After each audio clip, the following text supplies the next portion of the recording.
네, 이제 비율 차이에 대한 베이지안 카이-스퀘어 검정에 대해서 알아보도록 하겠습니다. 이 방법은 두 집단의 성공률이나 비율을 비교할 때 사용을 합니다. 그래서 이번에는 두 분류기가 있다라고 가정을 하고 이 두 분류기가 서로 다른 테스트 셋에서 평가된다라고 가정을 해봅시다. 그래서 예를 들어서 두 회사가 각자 개발한 이미지 분류 알고리즘이 있을 것이고요.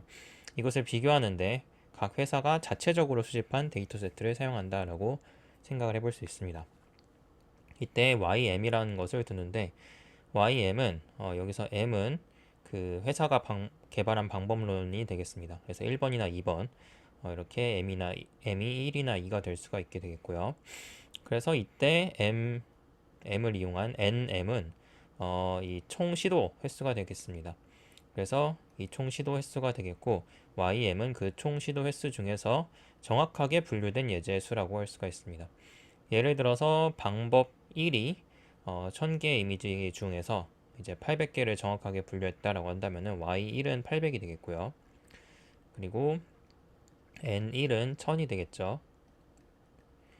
네, 이런 식으로 이제 쓸 수가 있을 것입니다. 그래서 이러한 상황에서 우리의 분포 YM은 바이노미얼 이항 분포, 바이노미얼 디스트리뷰션을 따른다라고 가정을 할 수가 있습니다. 즉 우리가 이렇게 쓸 수가 있게 되겠고요. 여기서 세타 M은 그 해당 방법의 실제 정확도가 되겠습니다. 그래서 M이 1이나 2일 때 이제 실제 정확도가 세타 M이 되겠고요. 그래서 우리가 여기서 정확도는 결과적으로 총 시도 횟수 중에 정확하게 맞춘 횟수로 이렇게 두 개를 나눠서 계산을 할 수가 있습니다. 여기서 우리의 관심사는 뭐냐면은 델타가 되겠죠. 델타는 뭐냐면은 세타 1 빼기 세타 2입니다. 결과적으로 두 방법의 실제 정확도 차이다 이렇게 얘기를 할 수가 있겠고요. 여기서 우리가 가지고 있는 데이터는 이들을 가지고 있죠. 가지고 있는 데이터는 이제 방법 1에서 총 시도 횟수, 그리고 성공 횟수, 그리고 방법 2에서 총 시도 횟수, 그다음에 총 성공 횟수를 가지고 있다. 얘가 우리의 데이터셋이 되겠습니다. 그래서 우리가 이때 세타 1과 세타 2 여기에 대해서 균일한 사전 분포, 유니폼 프라이어를 사용할 수가 있습니다. 이것은 우리가 베타 디스트리뷰션인데 알파 베타가 이제 1과 1로 이렇게 나타나 있는 경우가 되겠죠. 그래서 베타 11은 0과 1 사이의 균일 분포랑 같게 되겠습니다. 그래서 각 방법의 정확도에 대해서 사전에 어떤 정보도 가지고 있지 않다라고 가정하는 것과 같습니다. 그래서 마치 동전이 앞면이 나올 확률을 추정할 때 동전이 앞면이 나올 확률이 0.5라고 가정하는 것과 비슷합니다. 이런 상황에서 포스테리어는 우리가 이렇게 구할 수가 있습니다. 얘는 뭐냐면은 이 앞에는 세타 1에 대한 베타 분포가 되겠고요. D는 이제 세타 2에 대한 사후 분포가 되겠습니다. 그래서 이 두 개의 포스테리어는 세타 1과 세타 2가 서로 독립이 될 테니까요. 세타 1의 사후 분포랑 세타 2의 사후 분포를 곱한 걸로 이제 추정이 되는 것입니다. 그래서 이게 이제 각 세타에 대한 사후 분포를 따른다라고 가정했을 때 걔네들의 조인트 디스트리뷰션은 두 개를 곱한 것이랑 같다라고 계산을 할 수가 있게 됩니다. 그리고 이것은 우리가 관측한 성공 횟수랑 총 시도 횟수에 따라서 결정되는 값이겠죠. 우리가 이제 y1, n1, y2, n2는 알고 있다라고 이제 가정을 하는 것이니까요. 얘네들에 따라 결정된 값이 되겠습니다. 그래서 예를 들어서 방법 1이 1000개 이미지 중에서 800개를 정확하게 분류했다라고 한다면은 이 세타 1의 사후 분포는 베타 801, 201이 되겠죠. 그래서 우리가 이제 프라이어에다가 관측한 것을 더한 이 사후 분포를 얻게 되겠습니다.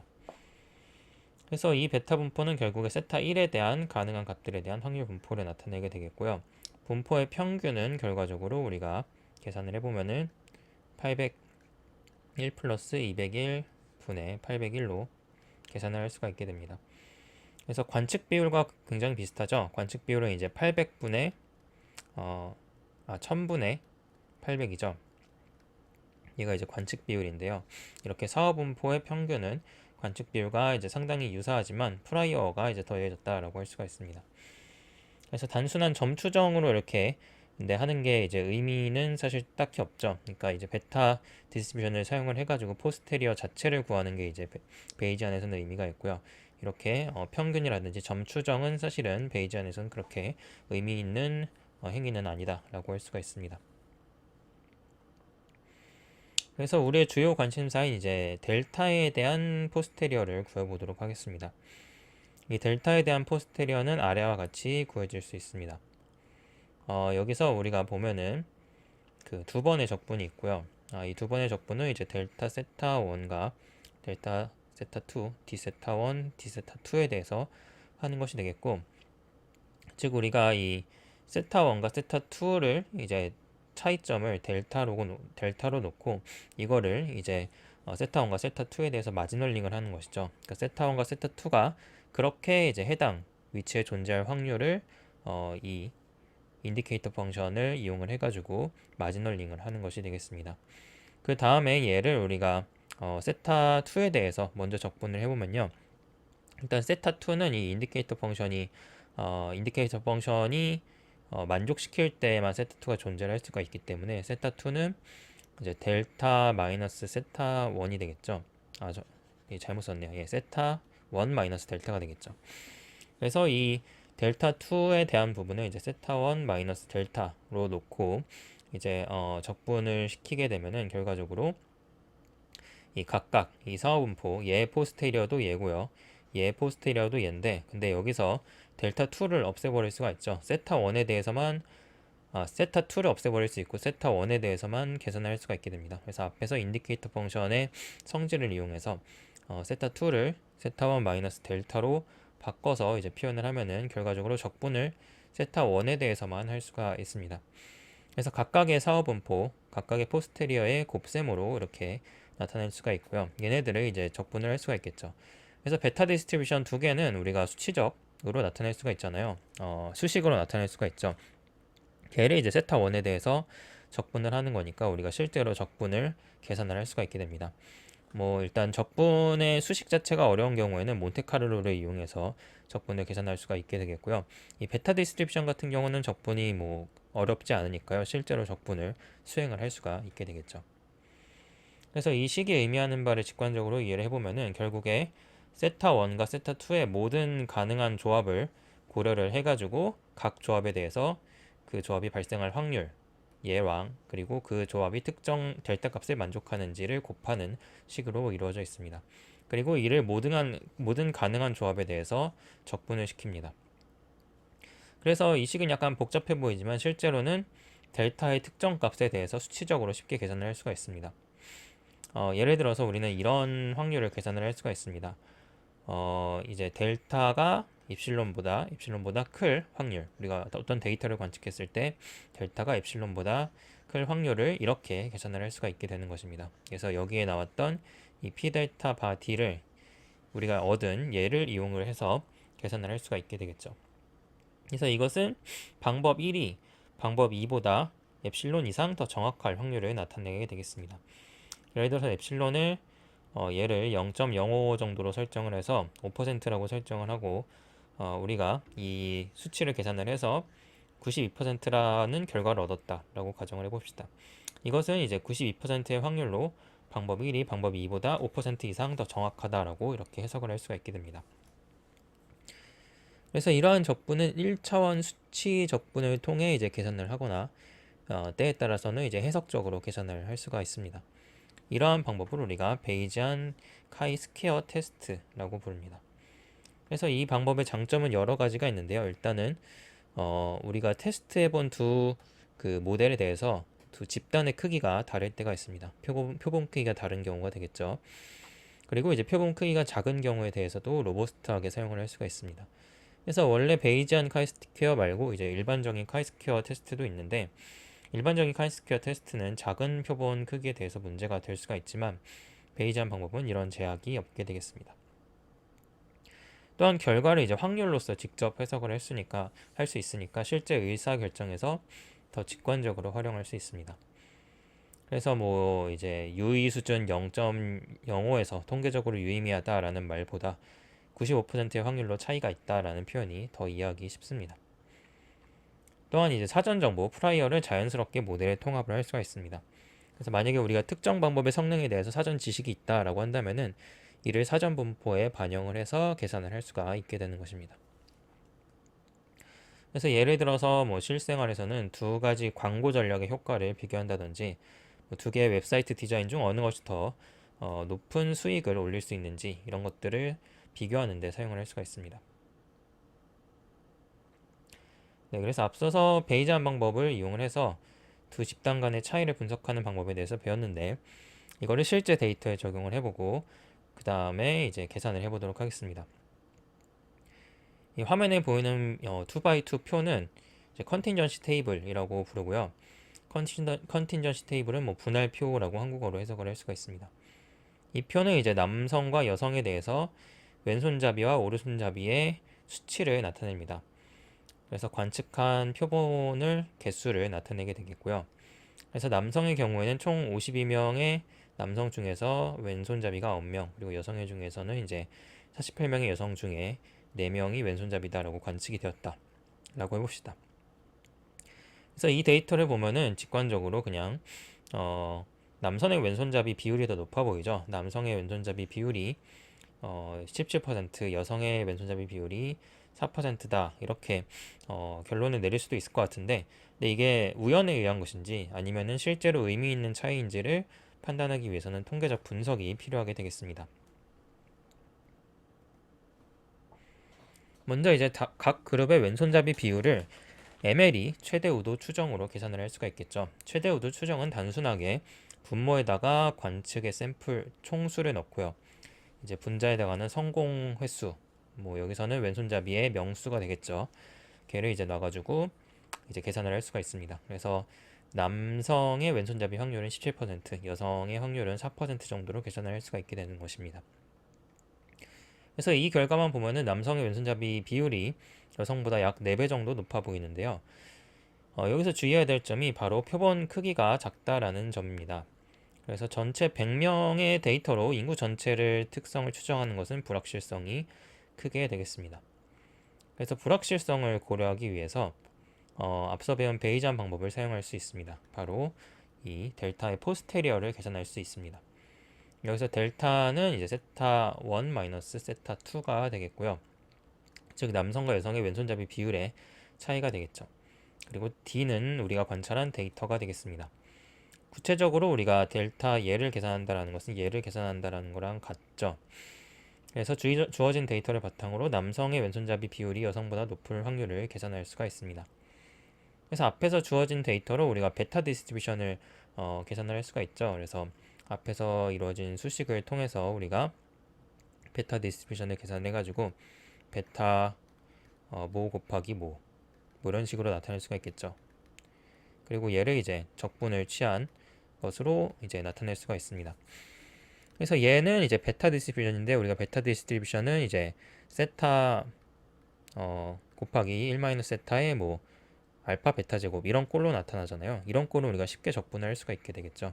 실제로 적분을 해가지고 우리가 0부터 무한대까지를 계산을 해보면은 0.901이 나오게 되겠습니다.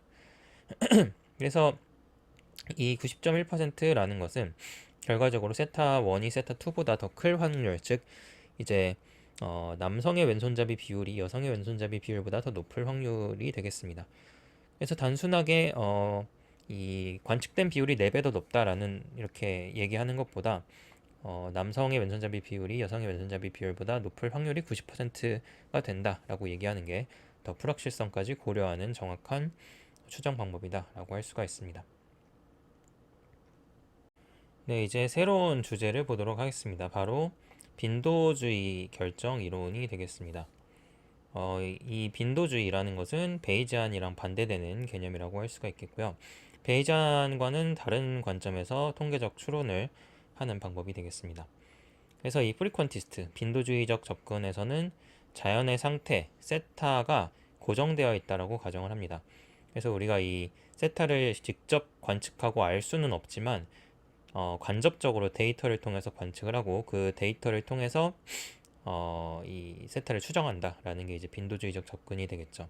그래서 우리가 추측해야 될 숫자가 이미 정해져 있지만 이 숫자를 절대로 알 수가 없다라는 게 프리컨티스트의 관점이 되겠습니다. 예를 들어서 우리가 동전 하나가 주어져 있을 때 이 동전이 앞면이 나올 확률은 뭐 신이라든지 아니면 어떤 대상에 의해서 이미 결정이 되어 있는데 정확히 그 앞면이 나올 확률을 구할 수는 없고 대신에 우리가 동전을 한 100번쯤 던져봐서 앞면이 나올 확률이 얼마쯤 되는지 추정할 수 있겠다라는 것이 바로 빈도주의적 결정 이론의 관점이 되겠습니다. 그래서 이 베이지안 접근법에서 세타를 확률 변수로 취급을 했었는데 즉 우리가 이 세타라는 것이 고정되어 있지 않다라고 봤었는데 이 프리퀀티스트 입장에서는 이 세타가 고정되어 있다. 즉 진실은 이제 고정되어 있고 우리가 그 진실을 데이터를 관측을 했을 때 그 데이터가 노이즈가 있다라고 하는 관점이 되겠습니다. 결정론적 입장이다 이렇게 볼 수도 있겠네요. 네, 그래서 베이지안 접근법에서는 진실이라는 게 이제 샘플링이 된다. 진실이라는 게 이제 고정되어 있지 않고 결국에 그것조차 이제 확률 분포다라는 그런 관점인 반면에 프리퀀시스트는 진실은 고정되어 있고 단순히 우리가 관측되는 데이터는 그 진실에서 노이즈가 추가된 값일 뿐이다라는 그런 입장이 되겠습니다. 그래서 우리가 데이터가 이제 약간의 랜덤성을 포함한 무작위적으로 취급이 될 수가 있고요. 그래서 관찰한 데이터가 매번 다를 수 있다라는 것을 의미를 합니다. 예를 들어서 동전을 100번 던져서 앞면이 나오는 횟수를 세는 실험을 여러 번 반복한다면 매번 결과가 조금씩 다를 것입니다. 빈도주의적 접근법은 결국에 동전의 앞면이 나올 확률은 고정되어 있는데 우리가 이제 알 수는 없지만 이렇게 데이터가 노이즈가 껴서 관측을 할 수 있다라는 인식이 되겠습니다. 그래서 이러한 접근법의 핵심은 X에 대해서 컨디셔닝을 하는 대신에 평균을 내버린다라는 것이 되겠습니다. 다시 말해서 특정 데이터셋에 대해서 우리의 추정이 얼마나 잘 작동하는지를 보는 것이 아니라 데이터셋을 많이 두고 거기에 대해서 평균적으로 얼마나 잘 작동하는 것인지를 봅니다. 그래서 뭐 새로운 학습 방법의 효과를 테스트한다라고 했을 때 한 학급의 결과만 보는 게 아니라 여러 학급의 평균 결과를 보는 것과 비슷하다고 할 수가 있습니다. 이렇게 해서 우연하게 발생할 수 있는 극단적인 결과에 영향을 줄이고 더 일반적인 성능을 평가할 수 있습니다. 이제 빈도주의적 접근에서 중요한 개념이 리스크에 대해서 알아보도록 하겠습니다. 리스크는 우리의 추정이 얼마나 좋은지를 평가하는 지표가 되겠습니다. 그래서 추정량의 위험은 다음과 같이 정의를 합니다. 그래서 이 식을 보게 되면은 R 세타 델타는 알려지지 않은 이 세타가 주어진 상태에서 우리가 추정한 델타가 있을 때 위험을 나타내게 되겠습니다. 이것을 계산하는 방법은 오른쪽과 같이 계산한다 라고 할 수가 있는데요. 여기서 2는 expectation, 기대값을 의미를 하고요. 이것은 이제 p, x 바 세타에 대해서 계산됩니다. 세타가 주어졌을 때 x의 분포에 대해서 계산된다. 얘에 대해서 평균을 내겠다라는 뜻이 되겠습니다. 그래서 주어진 데이터셋에 대해서 평균을 내겠다라는 뜻이 되겠죠.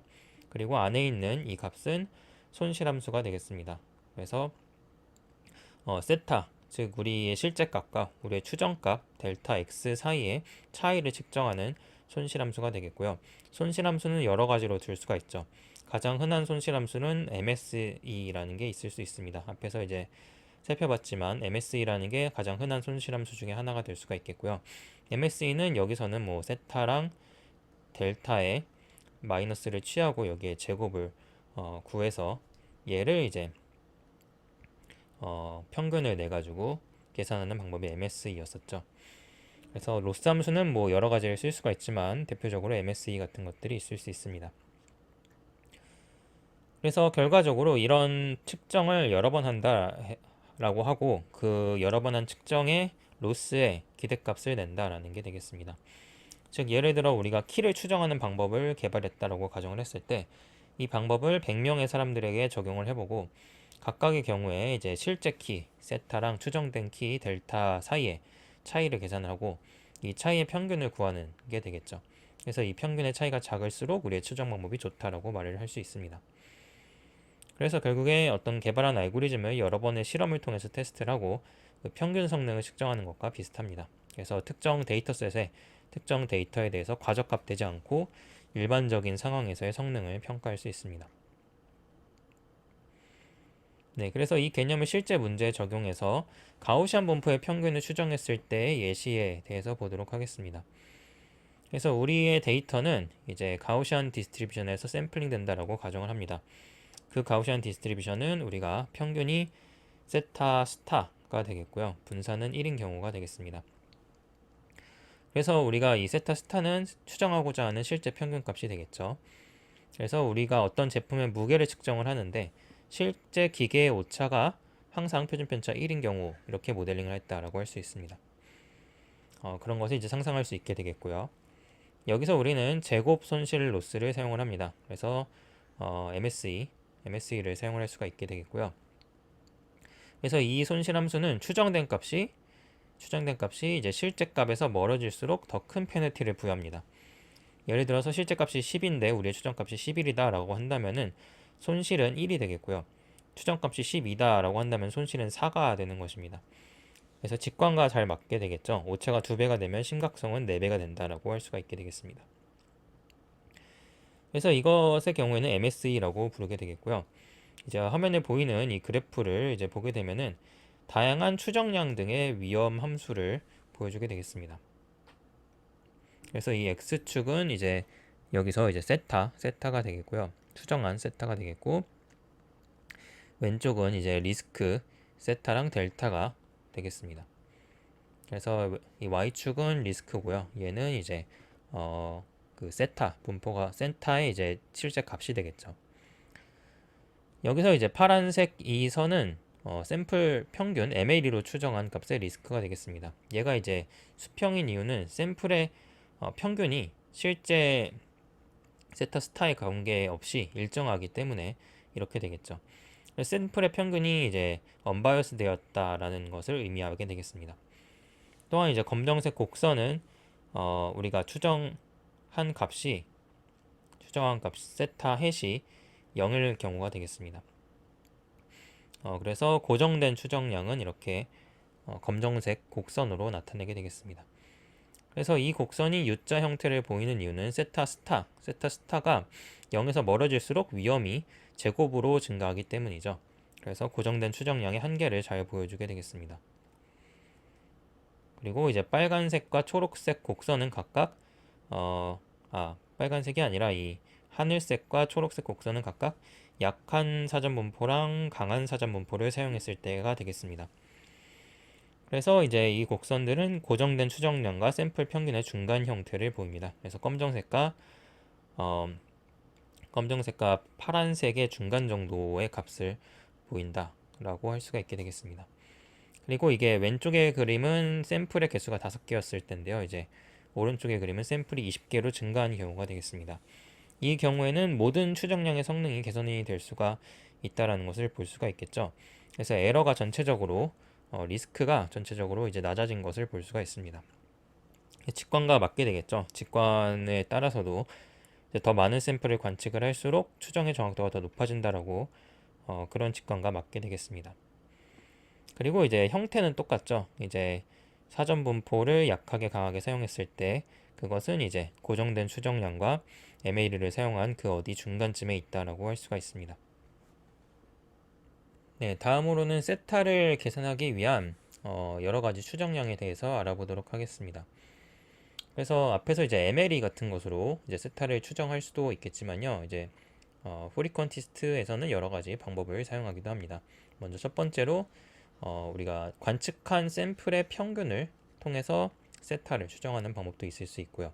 두 번째로 관측한 샘플의 중앙값을 통해서 세타를 추정하는 이런 델타 방법도 있을 수 있고요. 또 이제 고정된 값으로 이렇게 사용하는 경우가 있을 수 있습니다. 고정된 값은 우리의 그냥 직관을 그냥 때려 박았다라고 할 수가 있게 되겠죠.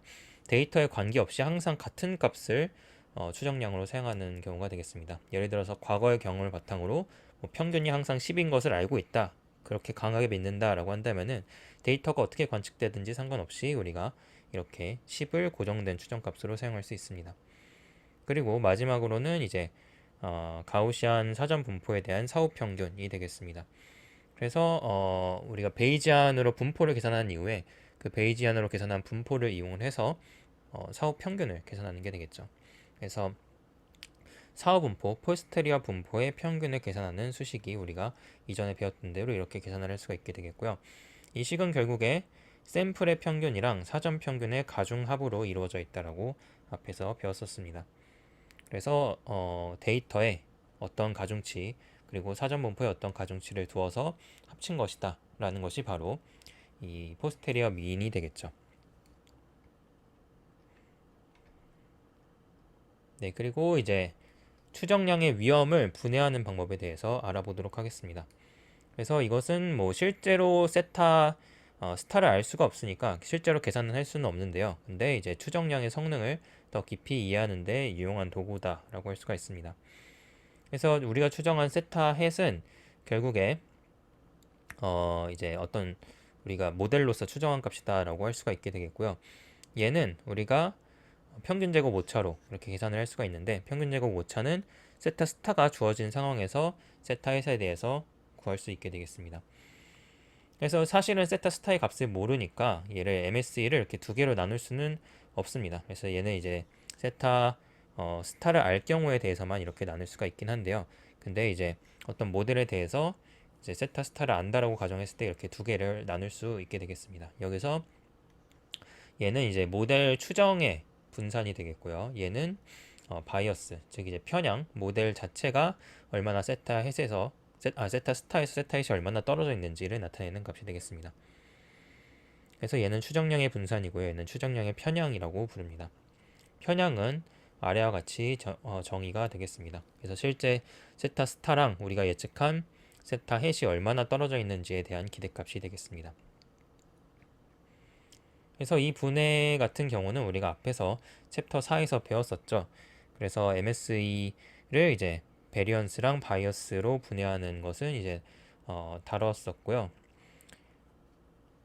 앞에서 이제 언급했던 샘플 민, 샘플 미디안, 그리고 고정된 값, 그리고 포스테리어의 민 이런 것들에 대해서 MSE를 이렇게 구해본 값이 되겠습니다. 그래서 이제 샘플 평균 같은 경우는 이제 분산이 이제 결국에 이 x 바의 분산으로 MSE가 결정이 되겠죠.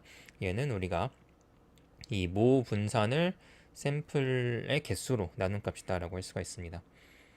그리고 이제 샘플 중앙값을 델타로 사용했을 때 미디안을 이제 사용을 해서 추정을 했을 때는 이런 식으로 나타내게 되겠는데요.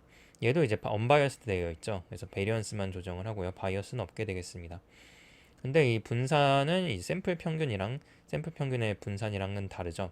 그래서 얘의 이제 특성은 정규분포의 특성에서 도출이 되는 값인데요. 네, 그래서 일반적으로 샘플 중앙값의 효율성은 샘플 평균의 이제 파이분의 2가 되겠습니다. 그래서 64% 정도가 되겠고요.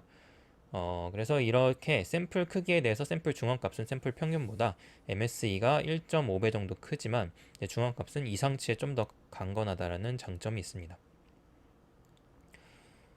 그리고 상수 같은 경우에는 항상 세타 제로를 반환을 하니까요. 분산은 0이 되겠고요. 하지만 편향이 이만큼 있다라고 할 수 있습니다. 그래서 바이어스된 추정량이 이제 고정된 값이 되겠고, 그리고 사후 평균 같은 경우에는 얘의 유도 과정은 좀 복잡한데 이제 유도된 식을 이제 보게 되면은 첫 번째 항 NK 얘 같은 경우에는 n 플러스 카파의 제곱분의 n 곱하기 시그마 제곱 같은 경우에는 얘는 분산에 해당이 되고요.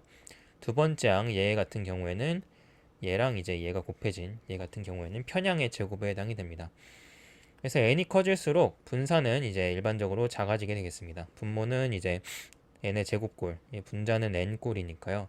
n이 커질수록 분산은 작아지게 되겠고 편향은 대신에 이 값에 따라서 결정이 된다라고 할 수가 있습니다. 그래서 이러한 결과들은 각 추정량의 특성을 잘 보여주고 예를 들어 샘플 평균과 중합값은 언바이어스 되어 있다. 즉 이제 세타 스타랑 세타 햇이 이제 샘플의 개수가 많은 경우에 대해서는 바이어스가 되어 있지 않다라고 가정을 할 수가 있습니다. 대신에 샘플의 개수에 따라서 분산이 존재한다라고 할 수가 있겠고요. 이렇게 컨스턴트 추정량은 분산이 없지만 편향이 있다라고 할 수가 있겠죠. 그래서 분산이 없는 이유는 당연하게 이 예측된 값을 그냥 고정된 값을 내기 때문에 분산이 제로가 되겠죠. 포스테리어 민 같은 경우는 이 둘 사이의 균형이 되겠습니다. 그래서 바이어스도 있고 베리언스도 있긴 하지만 두 개를 적절하게 둠으로써 우리가 오버피팅 되는 것을 막기 위한 방법이 되겠습니다. 그래서 이런 여러 가지 추정량 등에 대해서 배웠는데요. 민, 미디안, 뭐 포스테리어 민 이런 것들에 대해서 배웠는데 얘네들을 이제 비교해보고 어떤 상황에서 어떤 추정량이 가장 좋은지 판단해 보도록 하겠습니다. 그래서 먼저 가장 좋은 추정량은 실제 이 세타 스타가 어디 있는지에 따라 달라진다라는 점을 기억을 해야 됩니다. 하지만 우리는 이제 세타 스타를 모르기 때문에 상황에 따라서 적절한 추정량을 선택을 해야 됩니다. 그래서 예를 들어서 이 세타 스타가 우리가 이미 알고 있는 세타 제로에 대해서 매우 가까운 경우에 대해서는 그냥 델타 3, 즉 우리가 컨스턴트를 쓰는 게 가장 낫죠. 그래서 마치 우리가 금강의 위치를 정확하게 알고 있어서 그냥 금강 위치를 알고 있는 그런 상황에서 다른 정보 없이 데이터 관측 없이 그냥 그 위치로 바로 찾아갈 수 있는 경우라고 생각을 할 수가 있습니다. 그래서 다음으로는 우리가 세타 스타가 이 세타 제로의 주변에 어느 정도 범위 안에 있는 경우를 생각해 볼 수 있습니다. 이때는 포스테리어 민이 가장 좋을 수가 있습니다. 이것은 마치 우리가 금강의 대략적인 위치를 알고 있는데 거기에 추가로 현장 조사 데이터를 활용을 해서 좀 더 정확한 위치를 찾는 것과 비슷합니다. 마지막으로 세타 스타가 우리가 알고 있는 사전 지식이랑 매우 멀리 떨어진 경우를 생각을 해보면은 이 경우에는 MLE 같은 것을 사용해서 즉 샘플 평균 이제 델타 1이 가장 좋다라고 할 수가 있습니다. 이것은 우리의 사전 지식이 완전히 틀렸을 때 순수하게 데이터에만 의존하는 것이 가장 좋다라는 것을 의미합니다. 그래서 금강 위치에 대해서 완전히 잘못된 정보를 갖고 있을 때 그 정보를 무시하고 그냥 현장 조사 데이터만을 믿는 것과 비슷하다라고 할 수가 있습니다. 그래서 이러한 결과는 교훈점이 있겠죠. 이제 한 가지 방법이 최선인 경우는 거의 없다라고 할 수가 있겠고 가능하다면 다양한 방법을 시도해보고 결과를 비교해보는 게 좋습니다. 그리고 우리가 가진 사전 지식의 신뢰도를 신중하게 평가해서 맞는 방법을 사용해야 된다라고 할 수 있습니다.